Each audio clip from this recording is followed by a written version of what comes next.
Hey everybody, it's Dr. Joe's in the house. Hope you're doing well wherever you are. And so you've got another great session lined up for Wealth Wednesday. And this one is going to be a good one, I think. Let's have a look. I think Instagram is now live. So welcome everybody on Instagram and welcome everybody on Facebook and YouTube. So today we're going to talk about Section 8 and possible impact of any cuts that we're hearing about. And I think it's a timely topic. It's a topic that a lot of people have been asking me. And hold on a second, turn on my phone. There you go. So as you know, the Section 8 program is a program that is funded by the federal government, the HUD department, and but it's administered locally by what we call housing authorities. Every area has a housing authority, and the funds flow from the federal government to the local government, and they manage or monitor and administer the program locally. So, with Doji and budget cuts and things like that, what I've heard from a lot of people is, well, Dr. Joe, are you going to talk about this? And what's your thoughts? And is it the end of the Section 8 program? Is the world going to crash and burn and so forth? So I thought, I'll address that in one of the live streams, and I'll do that today. As mentioned, I've been participating in this program for about 35 years. I've been through cycles many times before, and there have been times where different administrations decide to cut funding for the Section 8 program, and lo and behold, the program still exists and so forth. So, but I think this time around is a little different. It seems to be a lot more severe, the cuts that have been made. So I think it's a very timely topic that we're going to discuss here. So again, the idea is don't get blindsided. And what can you do as a landlord participating in the Section 8 program? What can you do such that, you're not a casualty and you can prepare appropriately for the impending changes that's taking place? Again, my name is Joe Asamoah. Some people call me Dr. Joe. And we're going to do the education segment. In about 20, 25 minutes, we're going to do a Q&A. So if you've got any questions pertaining to anything on real estate, feel free to put your message in the chat box, and I'll try to get to you. It could be anything on real estate, whether it's tenant related, landlord related, buying a deal, renovating contractors, whatever it is, real estate. Feel free to put in the chat box and I'll get to them, and you can leverage my experiences. If you want more of a deeper dive, then you can book a one-on-one with me. You go to my website, www.joeasamoah.com. That's www.joeasamoah.com. And we can do a deep dive, any situation, any problems, any challenges that you're experiencing, and so on. So with that said, let's get down to business. And so when the rent check doesn't arrive on time, now what are you going to do? Okay, so, what do you do if, for whatever reason, your stable check doesn't arrive? For landlords, especially those depending on subsidized income to meet their mortgage, taxes, maintenance obligations, any disruptions in payments can send their monthly portfolios into a tailspin. It can be a major big deal. I mean, you're expecting $1,000, $2,000, $3,000, $4,000, $5,000 a month plus more, and it doesn't arrive. What are you going to do? Well, with the federal government eyeing spending cuts and tightening, really, housing program policies, real estate investors like you and I can no longer afford to just operate under outdated assumptions that nothing is going to change. This is not just about preparing for a rainy day. Potentially, it could be about bracing for a storm. The reality is that many landlords like you and I, kind of lulled into a false sense of security by the steady rhythm of voucher-backed rent deposits. As long as I've been doing this, there has never been a month where the check never arrived or it wasn't deposited into my account. It's a very stable funding stream that you can count on. But those deposits are not guaranteed in perpetuity forever, especially in a volatile political, kind of economic climate that we're in right now. So as the government looks to trim budgets, Section 8 is no longer immune to scrutiny. and or even potentially reductions. So delays, denials, and disruptions could become more common. And investors are thriving, who are thriving today, based on flexible systems, device, and things like that, may have to reorient or reposition to be more flexible, more diversified strategies, and so on. So so the bottom line is that change is coming, and I'm going to sort of do a deep dive into what I think you and I can do in preparing for that. Should it arrives, and it probably will do. So the goal is simple. My goal today is to help you become a type of investor who not only survives adversity, but also can build wealth through it. So whether you're just getting started, whether you're managing many large properties or units, hopefully I'm going to share with you practical knowledge and information which you can use for your business. Okay, I'm going to break down today's live stream into six sections, and each section is going to focus on a different action items that you can do. And for each the sections, I'll try and create some action steps that you can take that addresses the topic that we're discussing. So we're going to break it down to 6 topics, and let's get going. So the first one is really to understand the Section 8 landscape that we're in right now. And I suppose the question is how could the looming federal cuts and shifting policies blindside your business? What's going on, and how's it going to impact you? So the Section 8 program, as a primer, is known as the Housing Choice Voucher Program. Technically, that's what it's called, the Housing Choice Voucher Program. It's not called Section 8. But it's been a pillar and a reliable income stream for many, many thousands of investors like you and I. But many landlords operate under a false sense of permanence.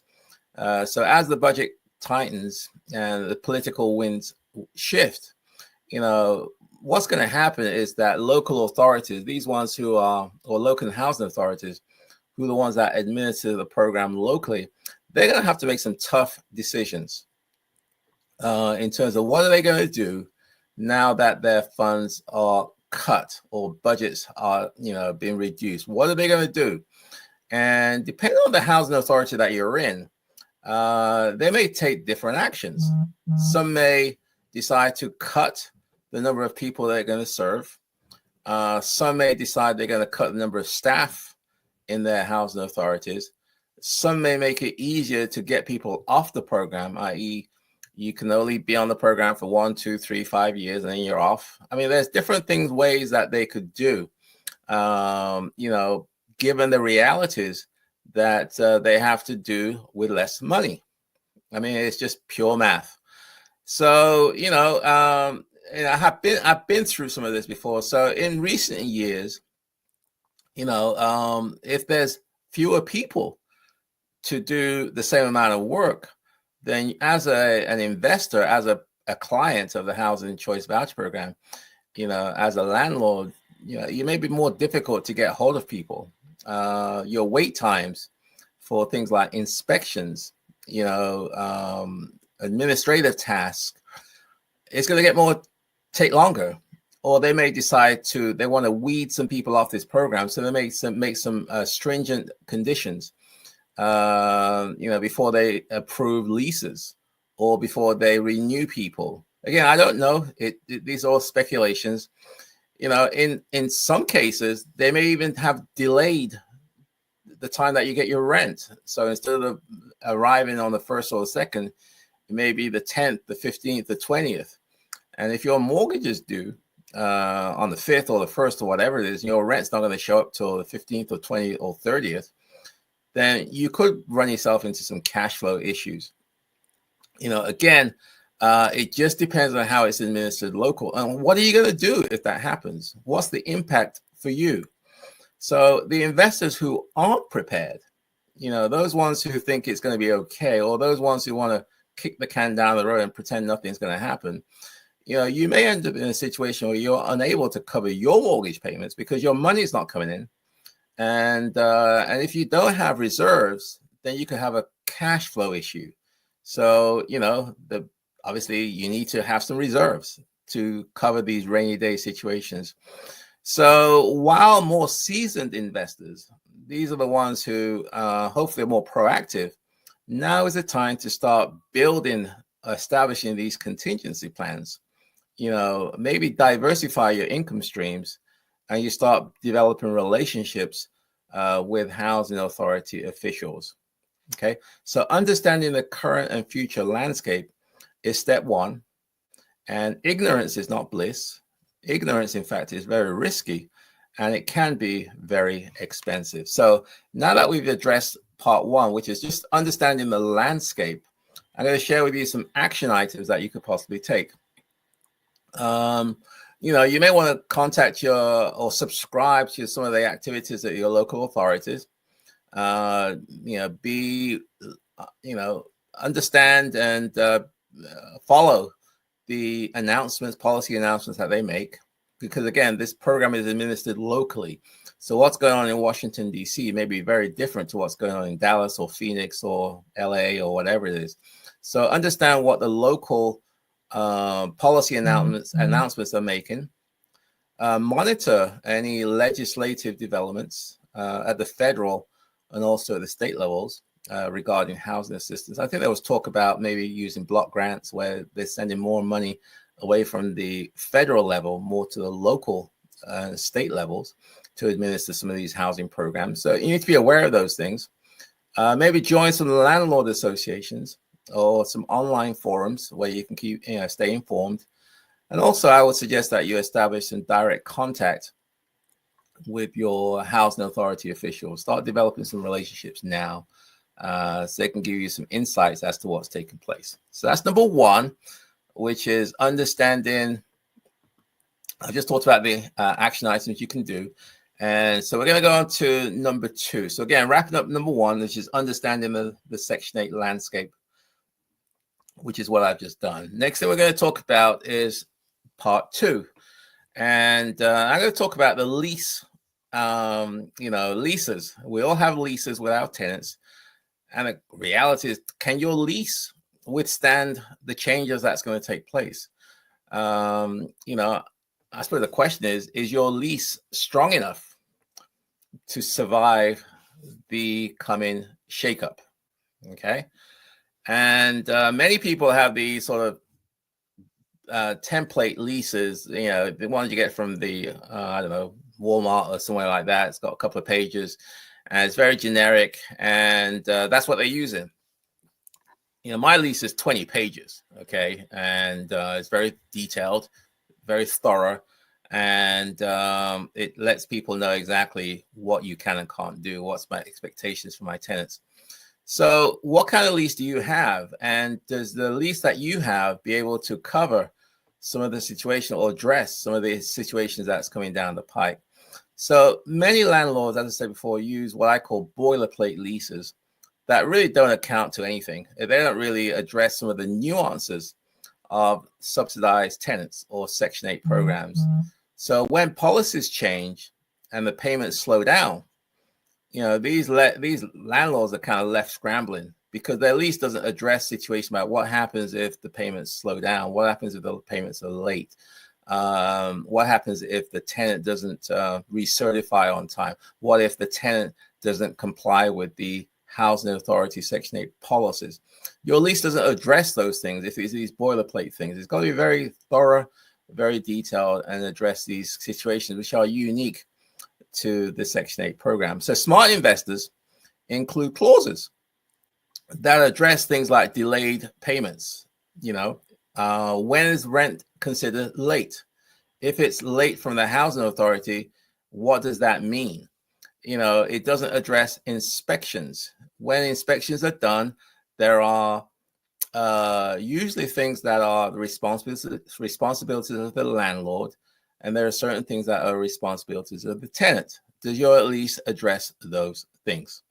Okay, and does it address the tenant responsibilities? And especially as it's specific to Section 8, there are certain things that are unique to Section 8 that may not apply for market renters. For example, there are inspections that are done by the housing authority every once or twice a year. There are things that the tenant has to do to quote unquote recertify. There are commitments that they sign in terms of utilities. If they don't keep up with the utilities, if they don't keep up with their responsibilities, they could get terminated from the program. So that needs to be in your lease, that they have to comply with the terms of the Section 8 program. So that way, if they don't do it, it's a lease violation.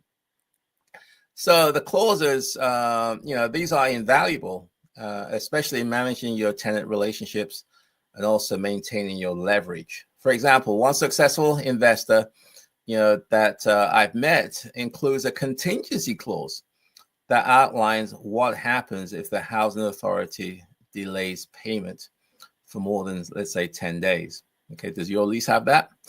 Another investor, ties tenant incentives to property conditions and timely paperwork compliance. I talked to you about recertifications, not just rent.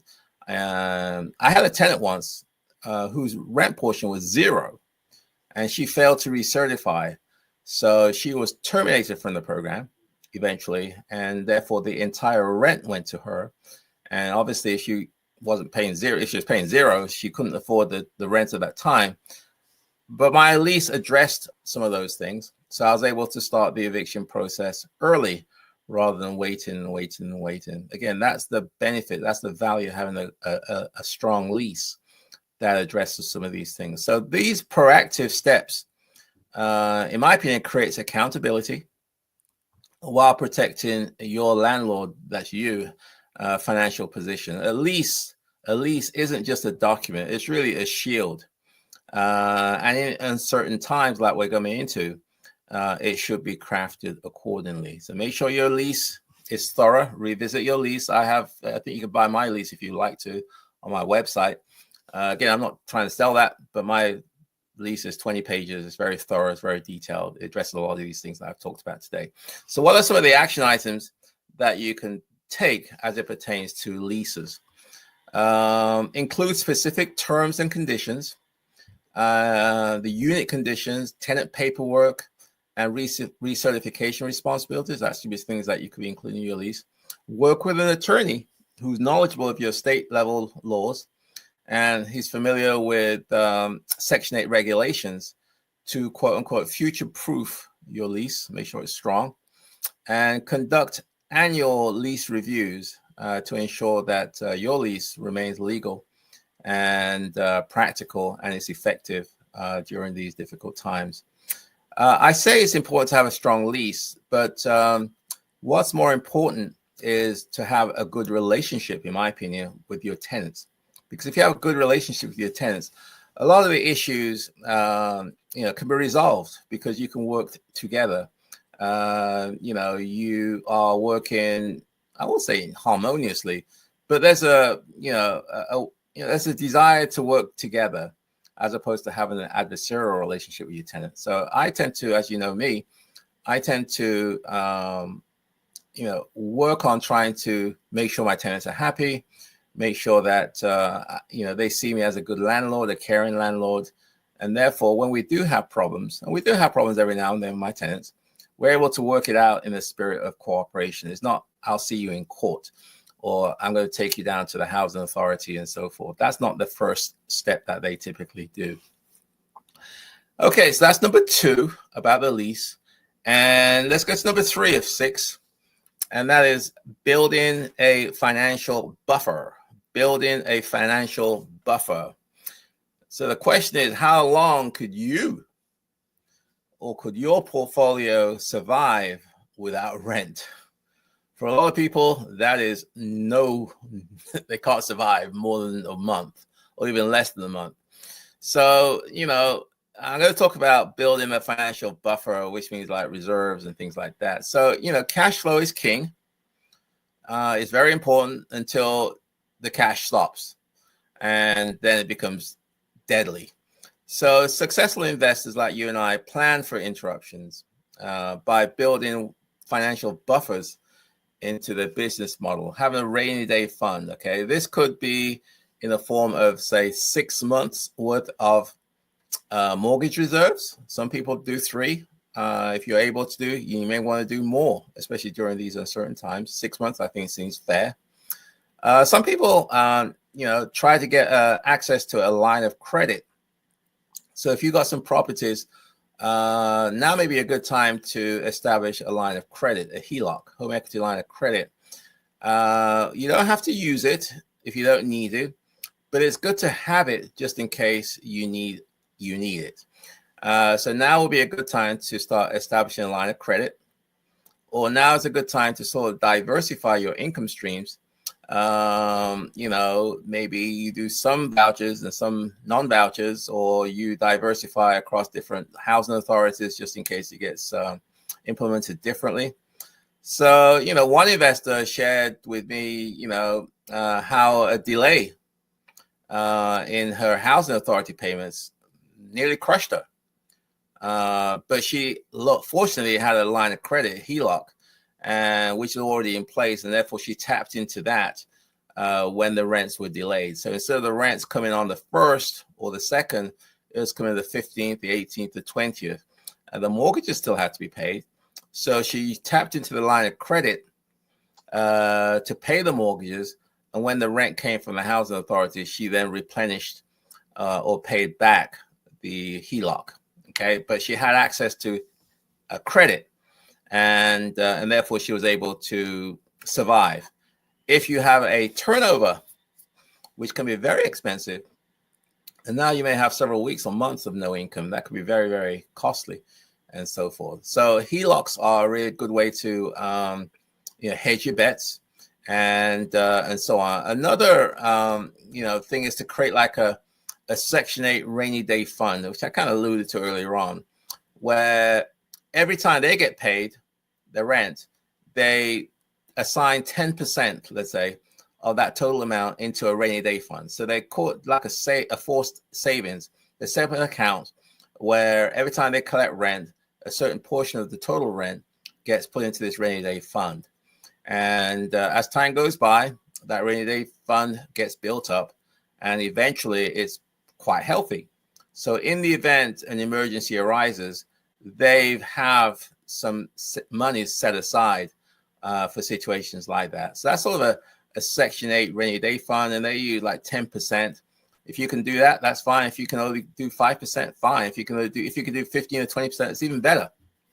But the idea is to have some funds available to cover you when things get tight.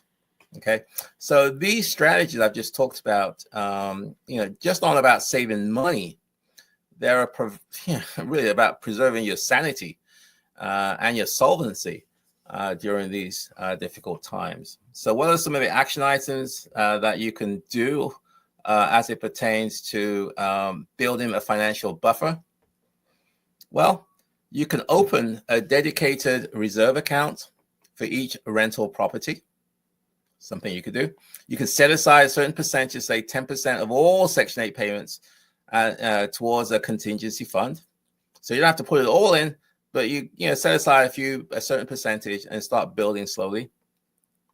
And also the thing you can do is to arrange for a backup of credit in advance now. I talked about home equity lines of credit, if your property has some equity, and so on. So we are now number 3. So let's talk about what I've done so far. So far I've covered 3 items. Understanding the Section 8 landscape. Things are changing. I've talked about leases and the importance of the lease and certain things that you can do now as it pertains to strengthening your lease. And then number 3 is I've talked about is building a financial buffer that's in place to have a rainy day fund and have some credit available just in case there's a slowdown in payments. So these are things that you can do now, and rather than waiting until the payments stop and then it's too late and you start making some hasty decisions. So we're kind of midpoint of the live stream. If you got some questions, please put them in the chat box, and I'll get to them in about 10 minutes or so. Anything to the real estate, whether you're buying a deal, lending, tenant, landlord, analysis and analyzing the deal, whatever it is, put them in the chat box and I'll try and get to you shortly, about 10 minutes or so.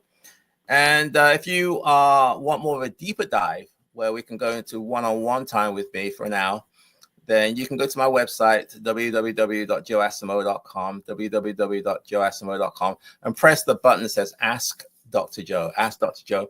And we can do a deep dive into your situations.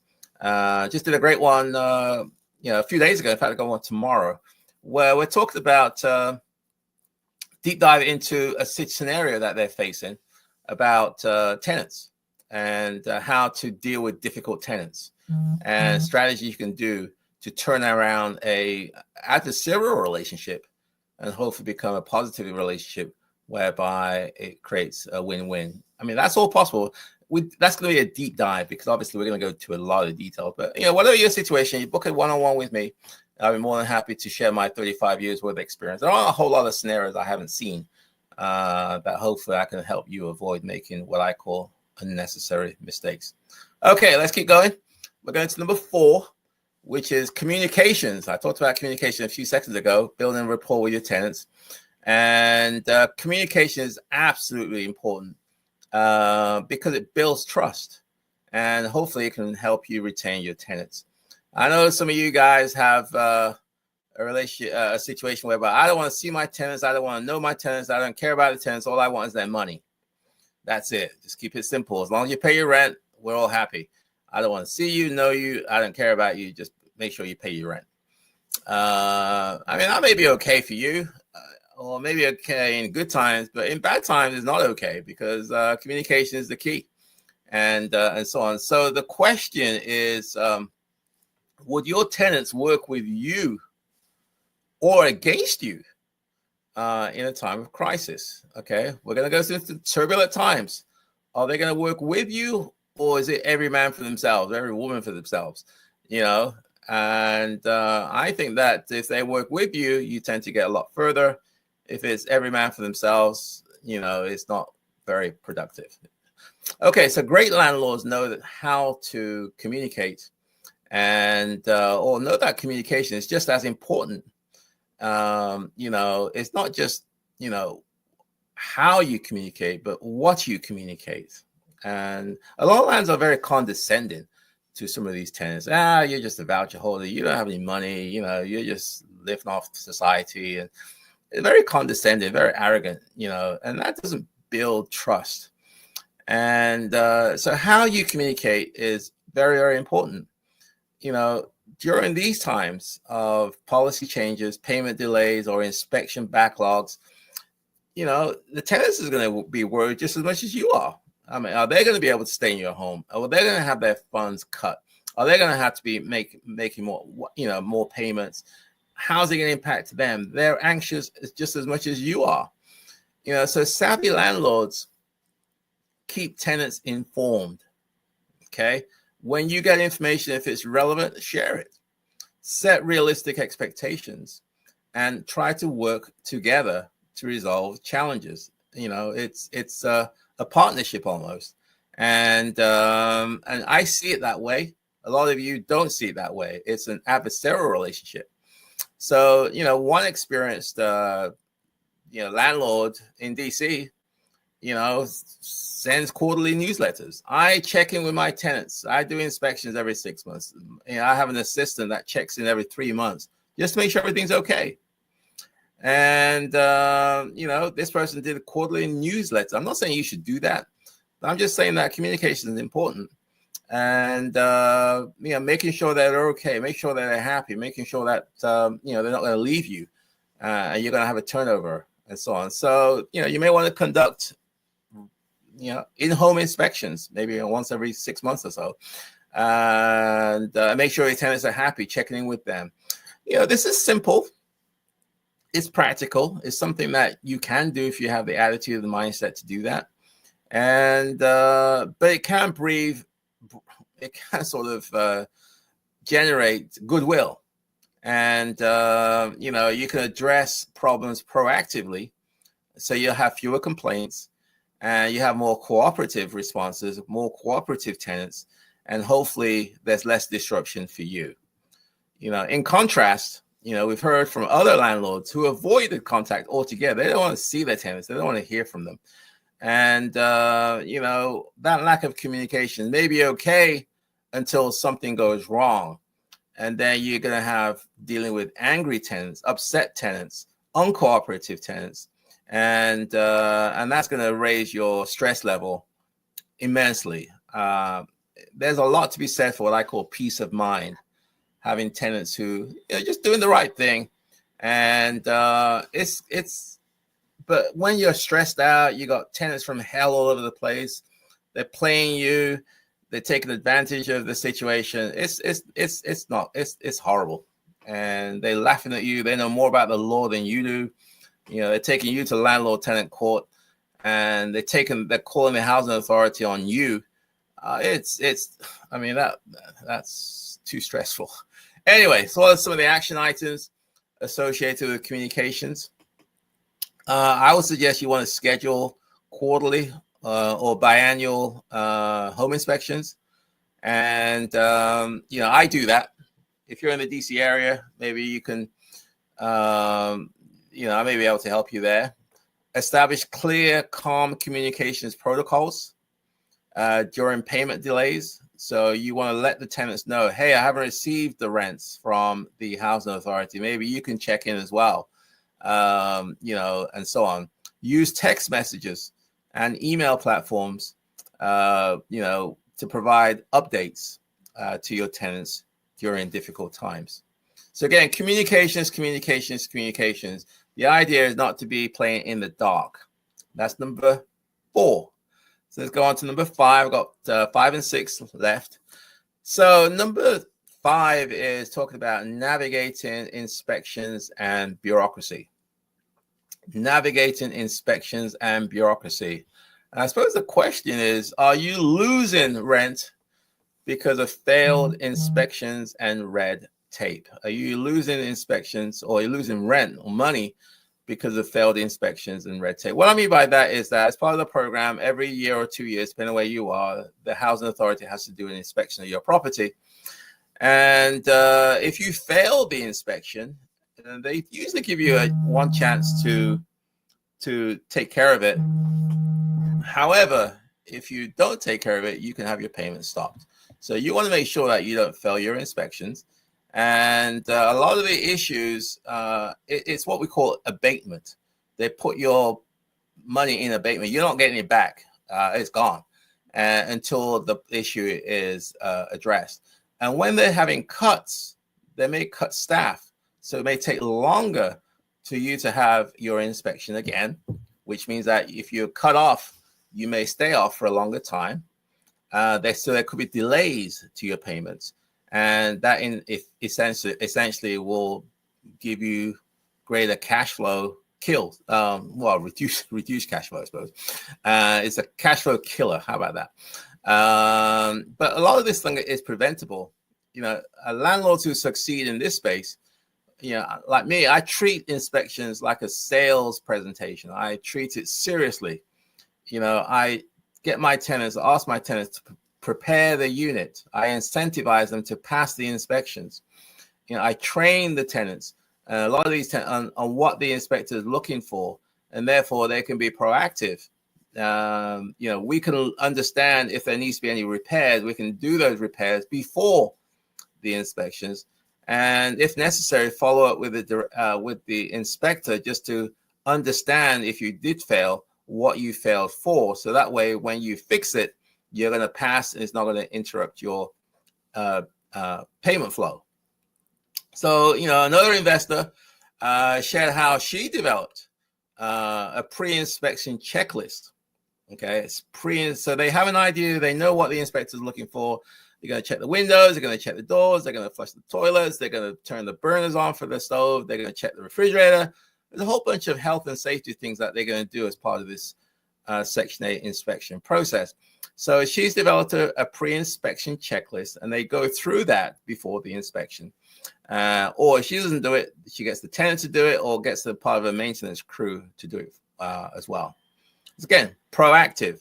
Another investor, pays the contractor to do walkthroughs every quarter, just to make sure everything's okay and to prevent any issues before they escalate. So, you don't want to wait. You take these things very seriously and you be proactive, because failed inspections means no money. No money means no money. So take inspections seriously, and there's things that you can do. So what's some of the action items associated with navigate inspections and bureaucracy? Create a standardized Section 8 checklist, build relationships with local inspectors and understand their expectations, what are they looking for, and also document all communications efforts to show compliance. And then finally, number 6 is to diversify within and beyond the voucher program if you have to. I'm all in on Section 8 program, but some people may not feel comfortable with that.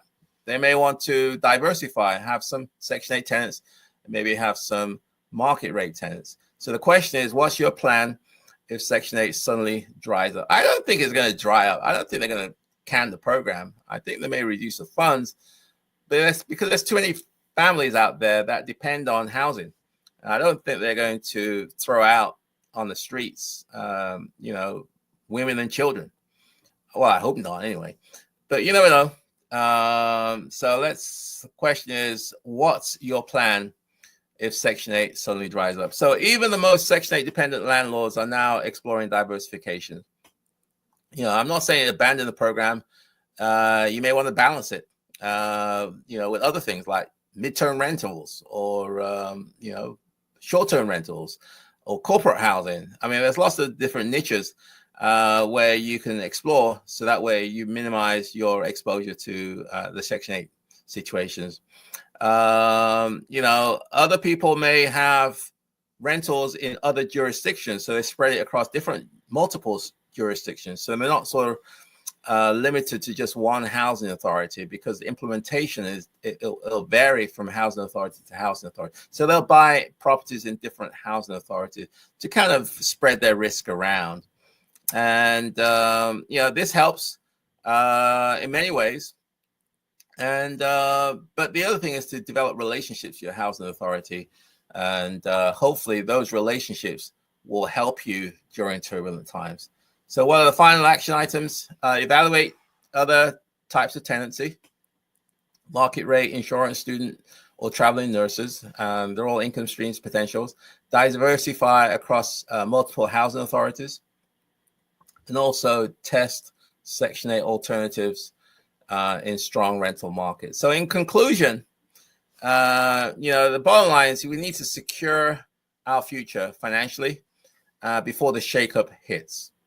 The warning signs are clear. Section 8 is entering a period of transition. For those willing to listen, prepare, and adapt, I think it presents not just risk, but also potential opportunities.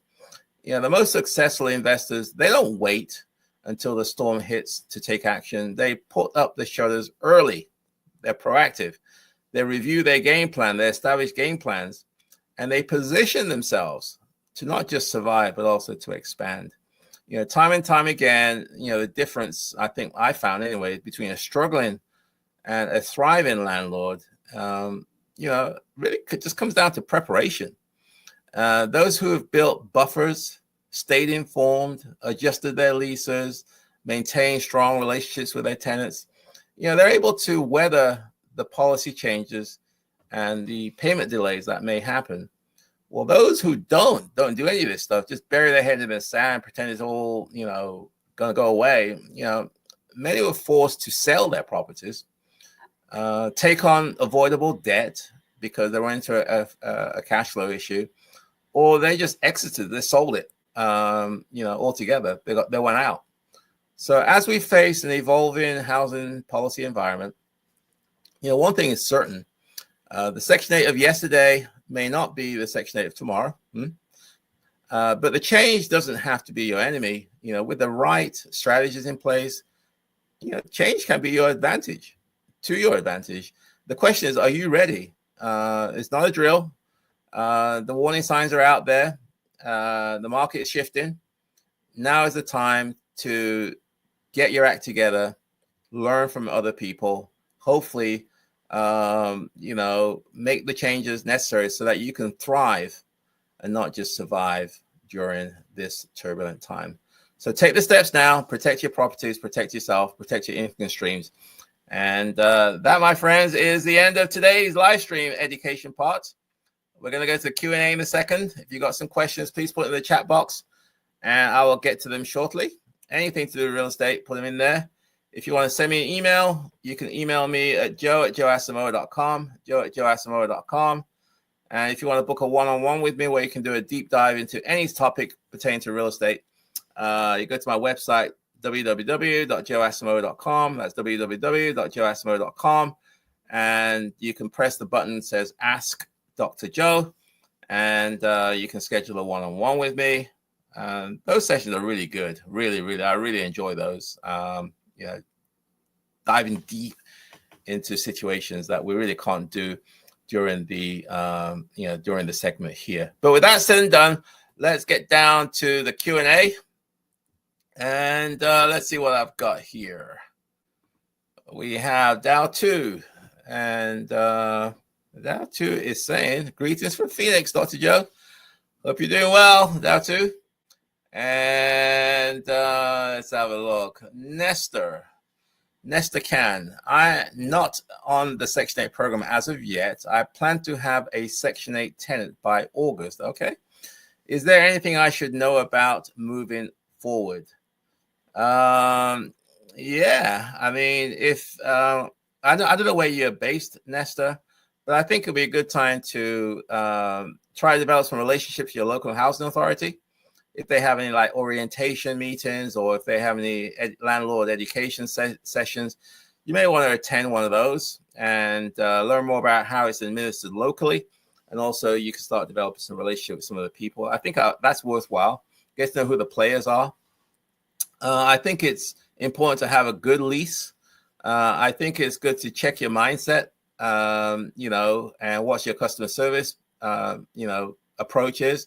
I think it's a good idea to how you're going to handle repairs. Things are going to go wrong with the property. What systems are you going to have in place to take care of that if something happens? So there's certain things that you can do in lieu of your tenant coming in August. And it's a great program. There's going to be some turbulent times, but it's a very, very, I think it's the greatest thing since sliced bread, but that's just me, and so on. So do you think this administration will hurt landlords or voucher holders more? I don't know. It really doesn't matter what I think, tell the truth. The bottom line is that it doesn't matter. There's going to be some changes. I don't know what the changes are going to be. Nobody knows. And all I do know is that now is the time to prepare. And some of the action items I talked about during the live stream is some of the things that you can do now and not have to wait until, we hit the iceberg, and then we're trying to figure out what we're going to do now. There are dark clouds approaching, and now is the time to prepare and so on. So, we're going to be impacted, but I don't know who's going to be impacted more, whether it's the tenants or landlords. It really doesn't matter to me. I'm going to be impacted, so I need to do what I got to do. Do you think the budget cuts will be the same in every state? Will rent increases be affected? I don't know. That's a good question. But I do know that rent increases will be affected, because if their budgets are cut, there's a pretty good chance that they're not going to allow any rent increases, because all it does, it increases the deficit. So I think, for those people who will think about having a rent increase, you may want to apply it now, because once the budget gets cut, I think you may not have any rent increases for a little while. Again, I don't know, but it makes sense. That's what they've done a couple of times where we are. When their budget ran into a problem, they stopped rent increases. They stopped allowing more people into the program. They made it tighter to stay in the program. They had staffing cuts. It was several things, which I've already discussed. So I don't know if it's going to be applied in different states. But we'll see. Okay. Will this cut reduce payment standards to Section 8 landlords? There's a pretty good chance that they may not reduce the payment standard. They may not reduce rents. I've never had a situation where they reduce rents because these are contracts that you have with the housing authority. But, they may reduce payment standards and say we will not pay above this amount. That could happen. And especially for new contracts where an existing contract is not in place. So they may reduce the payment standards. So, for example, if rents were $3,000 now, they probably will abide by that contract. But for new contracts, so if there's a turnover and the tenant leaves and you have to put a new tenant in, they may say, well, we're not going to pay $3,000 anymore. We're going to pay $2,800 or $2,500. Okay, for new contracts. That may happen. They may reduce the payment standards. But again, I don't know. So that's why I'm saying now is the time to request a rent increase. Now is the time to start developing a relationship with your tenants so they don't leave. So you don't have this issue whereby you're going to have a vacancy. And then you don't know what's going to happen when you find a new tenant. So yeah, they may change the payment standards. Greetings from John Mark Stevens. Hi, Mark. John, sorry. Greetings from Mobile, Alabama. Dr. Joe, please share your lease. Thank you.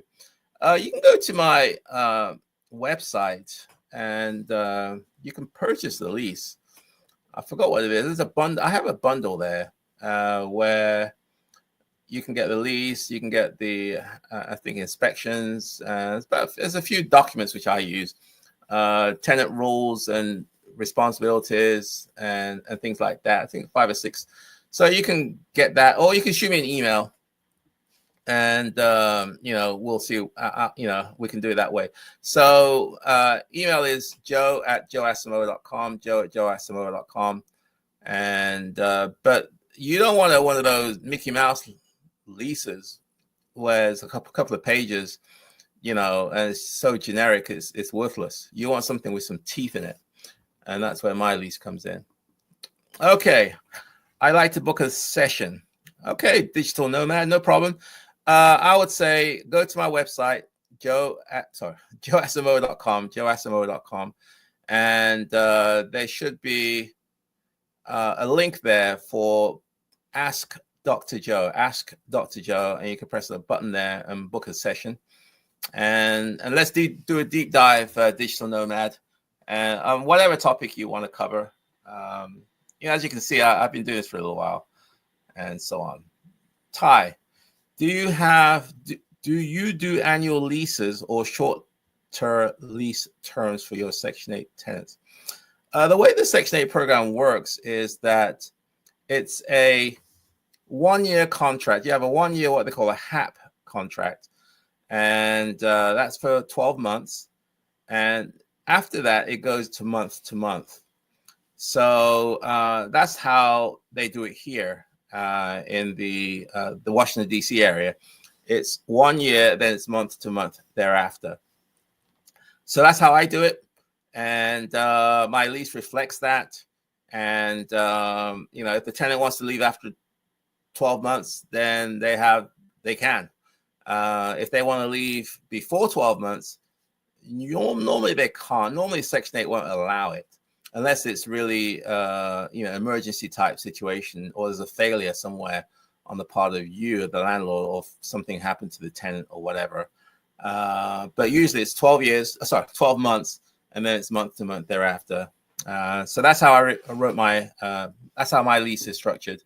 And, but I'm focused on customer satisfaction, making sure my tenants are happy. So they're looking to stay a long time.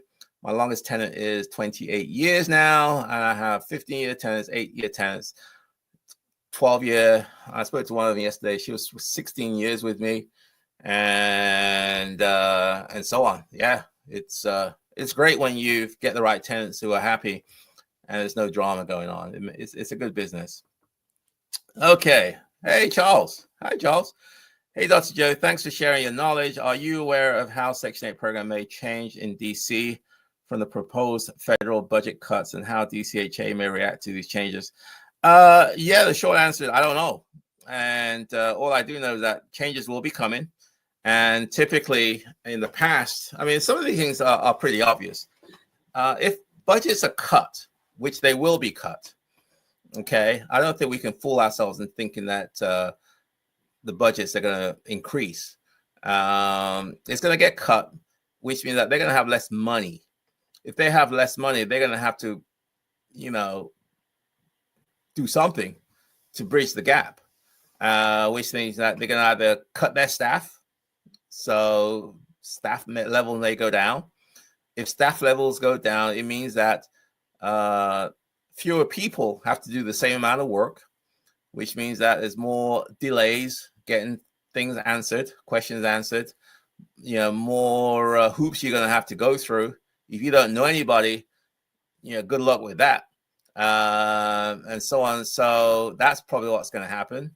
I don't think they're going to allow rent increases because there's less money. And so if you want a rent increase, you may want to do it now if you can.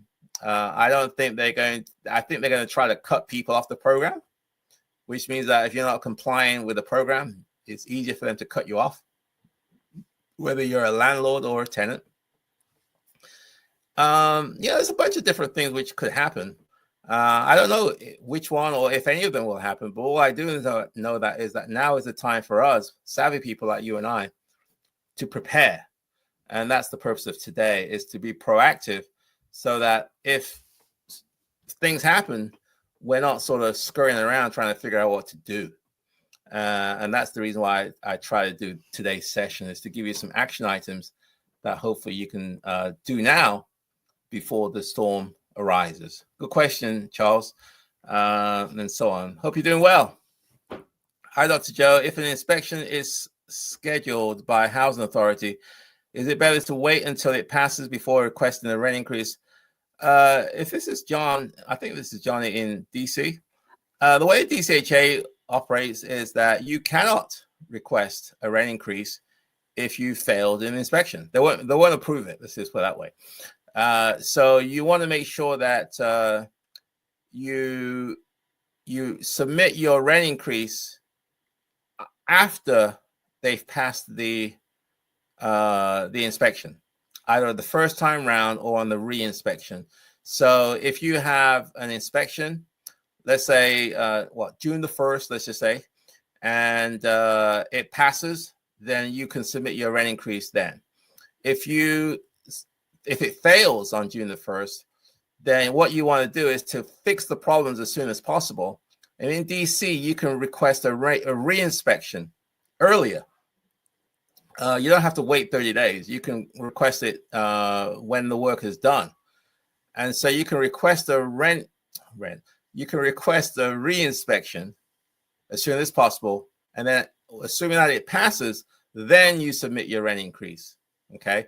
But if you haven't passed an inspection during, I think, a 12 or 24 month period, then your rent increase may not be approved. So there's some things that you can do there. I think that's how it works in DCHA. I'm not too sure about the other jurisdictions, but typically they won't give you a rent increase unless your house has passed the inspection within the last 12 months or 24 months. A good question though. Digital nomad. PHA determines a rent between 90 and 110% of the area's payment standards according to HUD. Okay. I want to charge 110% or even 100% fair market rent, but the PHA wants to charge me 90%. What do I do to get the higher rent? Okay, so my understanding of your question, digital nomad. Again, if you got some questions, please put in the chat box. Oh gosh, it's almost 8 o'clock. I'm gonna have to wrap this up. That's the deep dive question. There's some strategy you can do there. Digital nomad, you want to book a session with me. If they want to, you're going to have to justify why they should give you more money. Okay. And there's ways that you can document why your rent is reasonable. There's 3 things, I'll just keep it high level, that they consider before approving your rent. One is it affordable? Sorry, last thought. Is it reasonable? What that means is that is it within? Is it reasonable? Is it is it competitive? Number two, is it within the payment standards? So there's only so much they'll pay for a particular house, in the area if it's a 1, 2, 3, 4, 5. So there's what they call payment standards. And then the third thing, which is important, is what they call affordable. Is this affordable for the tenant? Is it within 30 to 40% of their income level? So these are the three things that they factor in to determine whether to approve your rent, and also how much the tenant pays if they can stay there. So there's strategies you can pursue that can get you potentially more rent. And that's more of a deep dive, which I can share with you off the record as to what I've done. And, so if you want to book a session, Digital Nomad, we can kind of deep dive there, because it's almost 8:00 and I need to wrap this up. What are your thoughts on tax deed investing? Do you use that strategy to acquire properties? I don't do tax lien investing. I haven't bought one successfully. I've attended some of these things, but I've never been the most successful buyer. And also, I think they have a redemption period, depending on the state that you're in. It could be 6 months or a year, where the previous owner could buy the house back. In fact, you don't buy the house at the auction. You get a certificate that allows you to foreclose on the owner after the redemption period is expired. That's my understanding how it works. But I've never pursued that strategy. I know some people who are doing it, and they do quite well. And finally, it's now 8:00. Good evening, Marlon. Hey, Marlon. Long time no hear. Hope you're doing well. And Marlon is a real estate investor in the DC area. I think he lives in Baltimore now, but he's got a few properties here in Washington, DC. Hope you're doing well, Marlon. Long time no hear. I'm doing fine myself. So, my friends, it is 8:00. I'm going to wrap it up. Hope today was helpful. Again, if you want to shoot me an email, you can email me at joe@joeasamoah.com, joe@joeasamoah.com. And if you want to do a one-on-one with me, go to my website, www.joeasamoah.com, and you can book a one-on-one with me where we can do a deep dive into your situation, whatever that may be, and you can leverage, hopefully, off my 35 years worth of experience. So that, my friends, I wish you the best for this evening, and I will see you next week, 7 p.m. Eastern time, for another live Wealth Wednesday. Take care. Bye for now.